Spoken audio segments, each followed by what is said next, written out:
We're going to look at another example of an improper integral. So we're looking at the integral from 4 to infinity of dx over x. And this, as we said last time, is going to be the limit as b goes to infinity of the integral of the proper finite regular old integral from 4 to b of dx over x.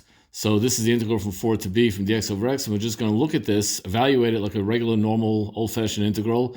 But whatever the answer we're going to get, the answer is going to be in terms of b, and we're going to look at the limit as b goes to infinity. Well, first of all, if I just take the integral of dx over x, that's just ln x, and it's a definite integral, so I evaluate it between b and 4 like this. But I have this limit of b goes to infinity sticking over there. It's lurking around.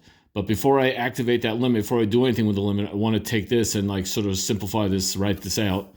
And this, as we know, is too late. We weren't supposed to see that. This, as you know, is ln b minus ln 4, because first the b substitutes in for the x right there, and then the 4 goes into the x right there. So ln b, but if b goes to infinity, then the ln of b also goes to infinity, because the ln of 100, the ln of 1,000, ln of a million, ln of a billion, trillion, whatever, as b gets bigger and bigger, the ln gets bigger and bigger up to infinity. So this really becomes infinity minus 4, but there's no such thing as infinity minus 4. I'm sorry, it should be ln 4.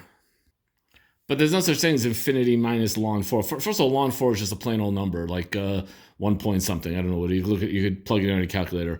But that's just infinity.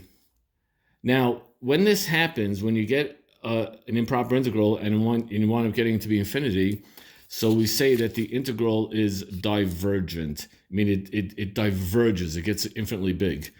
And in the example we had in the previous video, we said the integral was convergent and converges to 1. Remember, we worked this out and we got a final answer of 1. So we say, since we got a finite, good old, simple answer, so we say the integral is convergent and converges to 1. But the one that we just did in this video, since it winds up going all the way to infinity, then we say it's divergent. Technically, I shouldn't really write infinity because infinity is not a number, but it just goes infinitely up and big, and it's just a shorthand way of saying it's really big. And it grows bigger than anything that I could contain it in, so it doesn't converge to anything. It just diverges, get bigger and bigger and bigger.